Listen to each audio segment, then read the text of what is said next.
Bom dia, terceiro ano. Aqui é Cleiton, aula de História. Vamos dar seguimento ao nosso assunto.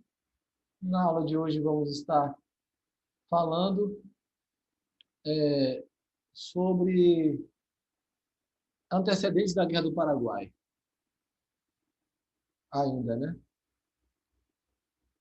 Já aparece em tela? Acho que sim, né? Já aparece em tela. Vamos lá. Guerra do Paraguai. Antecedentes ainda, né? A gente não vai entrar na Guerra do Paraguai nem hoje ainda.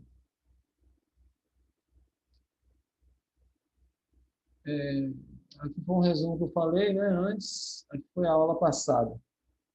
Grosso modo, falamos aí da política externa do Brasil, as preocupações, a instabilidade política do Uruguai, não é? Falamos também do interesse do Brasil, manter o livre direito, né, da navegação dos rios da região. Falamos sobre essas pretensões mesmo do Brasil, como é que estava o pensamento, né, as relações com os vizinhos, a intromissão do Brasil na política, tentando copiar a política da Argentina, tentando se industrializar, não tinha características para isso, não se permaneceu, era ainda agroexportador, mas não permaneceu desse jeito. Queria alçar voos maiores. Estava com medo dos vizinhos conseguirem mercados de exportação, se tornarem uma potência aqui na América do Sul, e acabou interferindo. A guerra, como eu falei na aula passada, ficou bastante a ideia de que nasceu realmente do Uruguai, né? Depois da Guerra da Cisplatina, a independência do Uruguai, já tinha uma mágoa aí referente à questão do Brasil. Dom João VI tinha comprado a região da Cisplatina e acabou que, que perdeu a região, porque não investiu também. A mesma coisa que você comprar um terreno, não caiu no terreno, não fez nada. Quem foi invadir, tomou. E também os cisplatinos nunca se viram pertencentes à cultura brasileira. Eles falavam outro idioma, eles tinham outra cultura, outros interesses, não se viam pertencentes, acabaram fazendo a revolução, com a ajuda da Argentina, acabou se libertando. Mas logo em seguida teve uma guerra civil que desestabilizou o Uruguai. Partido dos Blancos e Partido dos Colorados, né? Uma política muito extremista, forte pra caramba, e com influência de outros países, como, por exemplo, o Brasil apoiando os colorados e a Argentina apoiando os blancos. E aí depois estabeleceu esse momento, depois o Brasil vai romper relações com a Argentina por isso, e outras situações, e aí depois vai ficar um período de calmaria, depois vai voltar todos os problemas, porque o Partido dos Colorados sai do poder, os blancos entram. Quando os blancos entram, a Argentina também mudou de governo. Então, as pretensões mudaram. E o Uruguai não vai mais buscar apoio na Argentina, vai buscar apoio no Paraguai. Esse é o cenário de movimentação das peças. Vamos um jogo de dama, um jogo de xadrez, né? As peças vão se movimentando, as coisas vão acontecendo. Antes da Guerra do Paraguai, falamos ainda das forças brasileiras, que eram catado, o exército do Brasil era muito fraco, foi composto aí por um apelo feito por Dom Pedro II, a questão mesmo da criação da Força Especial, chamada de Voluntários da Pátria.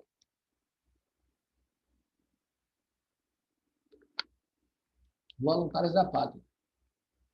E também teve o recrutamento de 60, obrigatoriamente, né, de 60 mil homens da Guarda Nacional.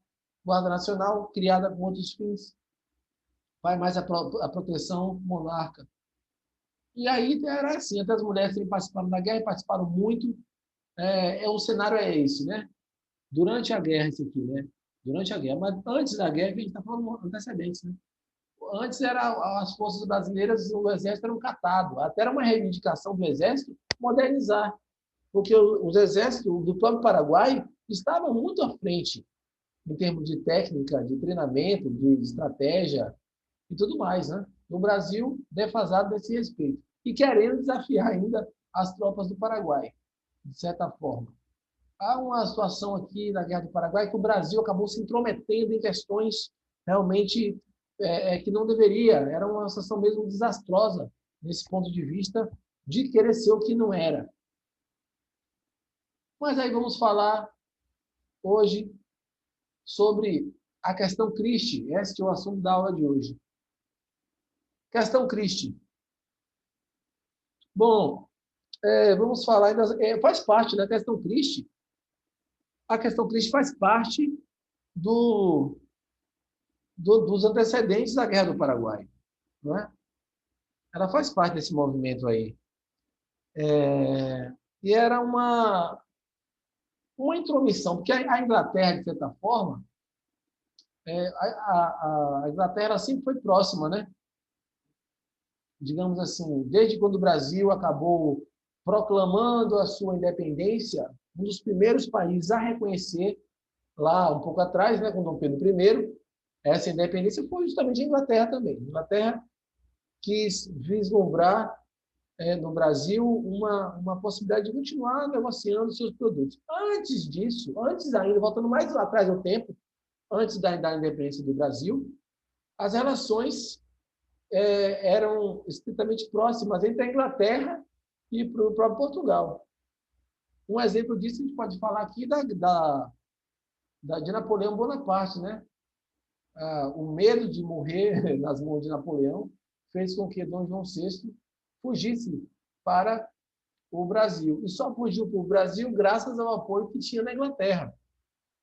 Né? A Inglaterra é que, através do Barão Beresford, ficou lá administrando, protegendo os portugueses que ficaram lá, entregues à própria sorte, enquanto a família real vinha se refugiar no Brasil. Então, é sempre uma relação entre Portugal e Brasil, né, fazer a aposta do mesmo pacote, e a Inglaterra. Mas a Inglaterra, sempre próxima, também teve um acordo feito, a Inglaterra lucrou com isso, a questão lá do tratado dos tratados assinados, da obrigatoriedade de Portugal estar sempre praticamente nas mãos da Inglaterra, né? A Inglaterra sempre socorria com dinheiro e tudo mais. E foi assim no Brasil também. E vira e mexe, depois disso, a Inglaterra injetava dinheiro no Brasil, mas assim, para pagar em juros e correção monetária. Né? Então, essa era a relação que se tinha com o Brasil e a Inglaterra. E aí o que acontece? A questão Christie diz respeito o nome mesmo, Christie, está relacionado a William Christie. William Christie era o responsável pela política externa da Inglaterra, né? Ele era o embaixador, se diz assim, né? Embaixador. Ele era o embaixador inglês no Brasil, né? William Christie. Era o responsável, né? Pela questão Christie, era o embaixador da Inglaterra no Brasil. Então, dois pontos se destacam aqui. O primeiro, os britânicos eram contrários ao tráfico de escravos. Ainda essa questão, voltando um pouco atrás, né? Sobre a incompatibilidade de ideias, o Brasil muito arcaico ainda, ultrapassado, agarrado nessa condição de não abrir mão do trabalho de escravo, e a Inglaterra, em outros pensamentos, queriam que esses escravos se tornassem consumidores, pessoas livres, né? Para que pudessem comprar os seus produtos industrializados. E então os britânicos eram contrários ao tráfico de escravos. E aí obrigaram aí, né, fizeram a Bill Arbidin, que era uma lei que se os navios ingleses encontrassem alguma atividade de tráfico de escravos, esse navio seria abatido, não é? A Bill Arbidin. E aí exigiam aí a abolição da escravatura do Brasil. Esse era o problema também, já tinha esse atrito. Estava lá o Brasil continuando ainda a insistir em postergar essa liberdade. Não é? E aí, em 1844, o governo brasileiro não renovou o Tratado de Comércio com o Reino Unido. Isso também foi uma situação que chateou bastante os ingleses. Existia já uma pulga atrás da orelha ali. Né? Os ingleses estavam perdendo essa influência que tinha com o Brasil. Eles achavam isso. Esse tratado dava vantagens aos comerciantes britânicos nas terras brasileiras. Como sempre, vantagens, né?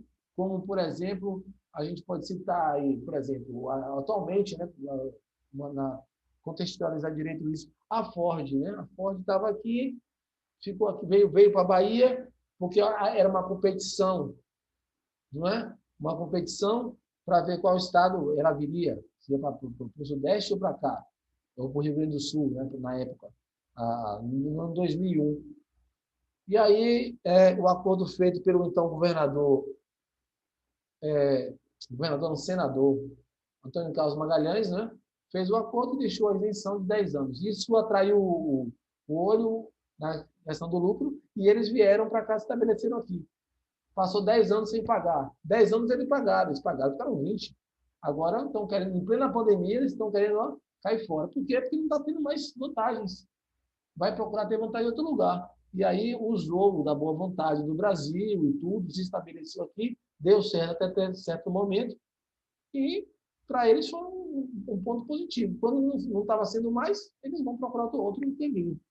E aí, nesse caso aqui, o Brasil cortou as relações porque estava tomando prejuízo também, né? O tratado dava vantagem só aos comerciantes britânicos. Essa postura do governo brasileiro gerou descontentamento entre os britânicos naquele momento e nos anos seguintes. Em 1845, o Reino Unido, através do seu parlamento, aprovou o Bill Aberdeen, a gente já falou, né? Essa lei proibiu o tráfico de escravos e dava à Marinha Britânica o direito de apreender navios negreiros no Oceano Atlântico. Como o Brasil era o país que mais fazia uso desse tipo de atividade, essa lei gerou insatisfação em território brasileiro. Então, pode ter sido também, né? Talvez essa... Aliás, não, foi um pouco antes, né? Não, foi um pouco antes, foi um ano antes. A Bill Aberdeen é de 1845. E é um ano antes, é 1844, essa questão da não renovação do Tratado do Comércio com o Reino Unido. Então é isso, eu pensei que estava no mesmo período, mas não, é um ano depois. Então, de certa forma, talvez pudesse ter sido uma possibilidade que os ingleses viram de forçar o Brasil a ceder ou voltar a fazer negócios com eles, ou então até mesmo abrir mais mercados de consumidores para eles, já que o Brasil restringiu aqui, né, nesse primeiro momento. Bom, era o cenário antes da questão Christie. Antes da questão Christie era o que, então, os britânicos eram contrários ao tráfico de escravos, ponto 1. Ponto 2. O governo brasileiro não renova o Tratado de Comércio com o Reino Unido. 2 acontecimentos que antecederam a questão Christie. Então, esses aqui foram os antecedentes da questão Christie. E a questão Christie foi antecedente da Guerra do Paraguai. Dá para entender? Tranquilo? Aqui são os antecedentes e 2 pontos destacam. Antecedentes da questão Christie e a questão Christie é um antecedente da Guerra do Paraguai. Início da questão. Vamos lá desdobrar isso, ver o que aconteceu. A questão Christie, primeiramente, a gente tem que falar uma coisa aqui. A questão da prepotência dos ingleses, né? Os ingleses muito prepotentes, sempre ao descaso, sempre com comportamento ríspido, em detrimento aos diplomatas, isso, os diplomatas, né, a relação de diplomacia, e o embaixador William Christie, embaixador do Reino Unido no Brasil, não era diferente. Esses países subordinados do Reino Unido imperialista, né, esses países sofriam muito com a Inglaterra, né? Então, esse embaixador do Brasil, William Christie, não fugia à regra. Era como outro qualquer. Petulante, prepotente, violento, tudo isso. Então, 1861, turma, aqui, ó, terceiro ano. 1861, um navio comercial britânico naufragou na costa do Rio Grande do Sul. Grande parte da mercadoria foi saqueada. O embaixador britânico, William Christie, exigiu que o Brasil fizesse indenização. Vamos lá, então. O que aconteceu aqui? No Brasil acontece isso até hoje. É uma prática natural, até cultural, eu diria, do país. Se tombar uma carga, um caminhão abastecido com frutas ou com cerveja, ou seja lá o que for, sempre vai ser saqueado, porque faz parte da cultura do brasileiro. Ele vai saquear. Ele não vai ver, outra coisa, ele não vai ver como saque. Ele vai ver como oportunidades que tem para ele. Você vai ter, tem essas manifestações aí, sempre alguém invade, quebra uma vidro de uma loja, arrebenta tudo, força a entrada da porta, quebra, aproveita e rouba e saqueia a loja. Um abre, o outro vai. Pronto. Ninguém tem a noção e a preocupação de pensar que está fazendo algo errado. Acha que é uma oportunidade, foi lá e pegou e acabou. Então, isso aconteceu no mar, em que houve uma carga que foi perdida, né? Naufragou e a carga ficou boiando à deriva, e os britânicos acabaram ficando chateados pelo fato dos brasileiros terem saqueado essa carga. Saquearam a carga e o William Christie exigiu, não é? O primeiro, né? Esse foi o primeiro incidente, né? Foi do naufrágio do navio inglês, e o William Christie, além de exigir uma indenização de 3 milhões e 200 mil libras esterlinas pela carga que foi saqueada, ele feriu o quê? A ordem de soberania do Brasil, não é? Ele fere a ordem de soberania, ele fere a ordem nacional, ao exigir a presença de um oficial inglês nas investigações. Ou seja, aí que está a prepotência e a petulância que eu estou falando aqui, não é? Eu estou falando da petulância, por exemplo, de não acreditar na capacidade das investigações serem dirigidas pelos próprios brasileiros. Essa é a imagem que tem do Brasil lá fora, de incapaz, de ter capacidade de se organizar e tudo isso. Então, houve uma interferência, o Brasil também não gostou e a questão Christie vai continuando. E no ano seguinte, o que acontece? Um novo incidente vai acontecer. A prisão de oficiais ingleses, né, que estavam bêbados aqui e em trajes civis normais, vestido normal, né, faziam arruaça no Rio de Janeiro e vieram perturbar aqui. Então, foram presos por desacato à polícia, identificados e depois foram colocados em liberdade. Como é hoje também, qualquer um que vem fora, ou até daqui mesmo, que apronta, que mata a gente, que espanca, que rouba, que faz o diabo, e faz o quê? Fica em liberdade. Porque a lei é frágil nesse sentido, né? Então, em 62, marinheiros britânicos foram presos na cidade do Rio de Janeiro por promoverem arruaças. Foram soltos, mas o embaixador William Christie exigiu novamente outra indenização de quanto? 3 milhões e 200 mil libras esterlinas. Ele insistia nessa questão. E esse arrogante embaixador, alegando que o acontecimento foi uma grave agressão desde a Marinha, né? A honra da Marinha, porque também esses aqui eram marinheiros também, né? Então, estava relacionada a questão. Eles queriam essa indenização novamente. E as exigências não foram atendidas, porque o Brasil não pagou essa indenização, né? Não pagou. Como o governo brasileiro não atendeu as exigências do embaixador britânico, este ordenou que navios de guerra de seu país aprisionassem navios brasileiros no porto do Rio de Janeiro. E isso foi um episódio que se deu na Baía de Guanabara, né? Ele continuando a não ser atendido, Christie fez o quê? Mandou um almirante inglês aprisionar 3 navios brasileiros que estavam ancorados na Baía de Guanabara. Mas é um petulante mesmo, né? Então, as relações ficaram estabelecidas. Então, a questão Christie são questões de fatos fúteis que aconteceram de uma certa normalidade que poderiam ser resolvidos de uma maneira tranquila, mas que não foi, que causou um certo estardalhaço feito pelo embaixador William Christie. Em 1863, Dom Pedro II ordenou o pagamento da indenização da carga roubada do navio inglês, porém exigiu pedido de desculpas oficiais dos britânicos em relação ao aprisionamento dos navios brasileiros. Diante da negativa britânica, o governo brasileiro rompeu as relações diplomáticas com os britânicos. Houve um rompimento. Então, o que foi a questão Christie? Foram esses atritos que davam para ser rapidamente resolvidos, mas que foram minando essa relação até que houve um rompimento das relações diplomáticas em 1873.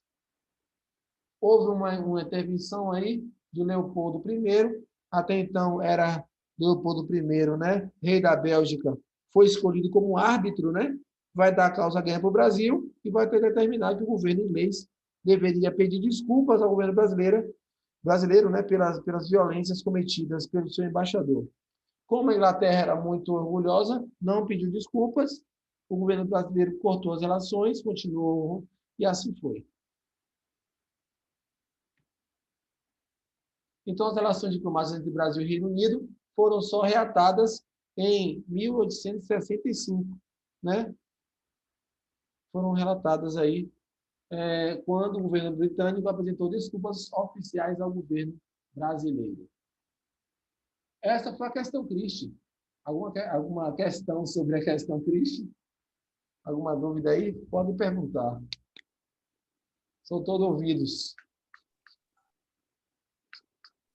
Nenhuma, Cleiton. Bom, é isso aí. A questão Christie, então, é esse atrito, né, feito por um embaixador, William Christie, que não soube, de qualquer forma, resolver a situação. Bom, agora vamos a exercícios de casa. Tira um print disso aqui e joguem no grupo lá, só para exercitar um pouquinho aí, fazer mais questões, mas não dá mais tempo. Só tira um print disso aí. Respondam aí agora mesmo, se puderem. Aí está faltando 1 minuto para acabar automaticamente, né? Faltando, não dá mais tempo. De qualquer forma, o que queríamos fazer hoje... Obrigado, Nancy. Já foi, de qualquer forma, feito, que é falar sobre a questão Christie, assunto de teste. Valeu? Vou ficando por aqui. No mais, um forte abraço. Se cuidem. Tchau, Cleiton. Tchau, Cleiton. Tchau, terceiro. Valeu, Cleiton. Valeu, gente. Um abraço. Tchau, Cleiton. Tchau, tchau. Tchau, Cleiton. Tchau, até a próxima. Está disponibilizado no Google Classroom uma apostila sobre imperialismo. E tem que colocar uma outra sobre a Guerra do Paraguai. Mas até agora nós não entramos na Guerra do Paraguai. Estamos nos antecedentes. Isso é assunto para as próximas aulas. Um abraço. Fui.